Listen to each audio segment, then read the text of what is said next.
Guys, so many tips in this video. It's like a well of information. There's more to a great steak than just the moment it hits your grill. So I'm gonna show you all of my favorite tips to get that juicy, tender, beautiful steak from prepping all the way to plating. Here's how it's done. First things first is to salt your steak. I say actually salt early and salt often, because salt is an active ingredient, meaning it changes your food. So if you have time, I would say salt your steak anywhere from an hour up to overnight to get the best tasting steak. And in fact, I actually did this last night. Let me show you. So here I have a steak that I salted last night, and man, you can see the difference. This steak right here, it's darker, it's a little bit more tacky than this steak. It's really bright and it's kind of a little bit more moisture on the outside. So what's happened is that the salt that I put on this steak drew out the moisture in the steak. But then the water in there kind of mixed with the salt and it drew it back into the steak so that my steak is now seasoned all the way through. The other thing that it does is actually dries out the exterior because I didn't cover this when I put it in the fridge. So the drier the steak is, the easier it's going to be to get those beautiful char marks on your steak because you don't have all that water that's competing with the grill. The next thing I want to talk about is using a probe thermometer. You know, there are a lot of tips about cooking a steak and making sure it's done. You know, hold your finger here and here. You kind of press on the steak when it's cooking. People like hit their chin and their cheek, all this kind of stuff. The fact is, all of those are guesses. I would rather know and be sure that my steak is cooked exactly the way I like it, right? I've spent a lot of money on these steaks. I don't want to be leaving the most important part to guesswork. So I'm going to use a probe thermometer, and there are a couple of tips for this. First, the probe itself, you're going to read the temperature at the very tip of the probe. So I want to make sure it's at the center of my steak. To do that, I'm going to first find the center, like pick this side, and then put the probe right here and hold my fingers right at the edge of the steak. That way when I put the probe in, I know it's not going to go any further into the steak and end up out the other end.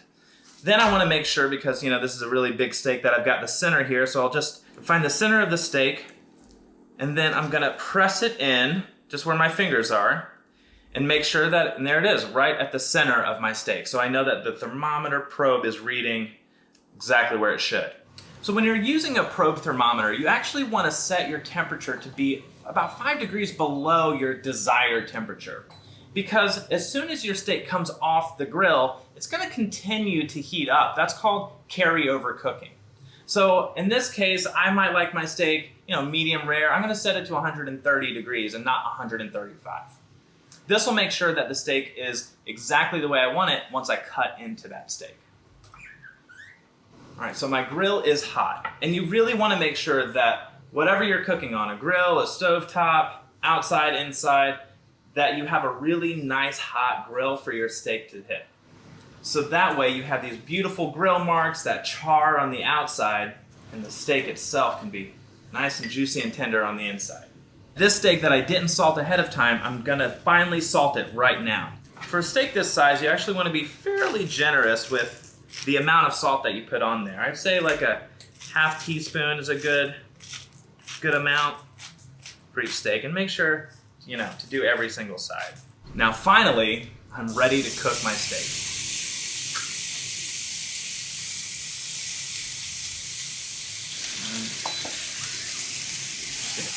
Now I don't want to press down on this steak so that I'm squeezing out all of the moisture in that steak. I'm just going to let the grill touch the top and then kind of lock this plate in place.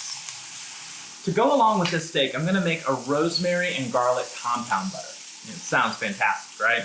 A compound butter is basically butter with another thing. In this case, rosemary and garlic. But if you have thyme or sage or one of your favorite rubs, those are all great options. Because butter is a great carrier of flavor. So all of that rosemary and the garlic is going to be spread out onto the steak, and maybe some asparagus that I cook with it later. And it's so good. I'm going to serve this steak with grilled asparagus. And asparagus, if you don't know, has this kind of woody end on here that it never really gets tender as you cook it. So you can kind of just break them off and find out where the woody end is, but you don't have to do it all individually. Usually what I'll do is I'll find one or two, and then I'll let that be the judge for the rest of them. So then I can kind of line it up here, keep that rubber band on there, and all of my asparagus ends are all intact. So, our steaks are ready. Come on, they look amazing. No matter how good your steak looks coming right off of that grill, I can't stress this enough. You have to wait before you cut into it. At least 5 minutes. Because what's gonna happen is during that 5 minutes, the juices in the steak, they're all really tense right now, and those juices are gonna redistribute throughout the steak. So if I cut into it immediately out of the grill, all of that work that I put into salting it ahead of time, putting it on the grill, not pressing down, making sure it's nice and hot, all of that goes to waste because all of those juices are just gonna flood onto the board and I'm gonna be left with a dry steak. So be patient. So now I'm just gonna add this asparagus. I wanna make sure it's in a nice even single layer. Add a little bit more salt. Cook it. All right, so my asparagus is grilling, my steaks are resting. I'm gonna take some of this compound butter. While they're resting, just let them bathe in some rosemary garlic compound butter. Guys, these are gonna be so good. These look fantastic. Just take the rest of my rosemary garlic butter, spread that over the asparagus. Just gonna add a spritz of lemon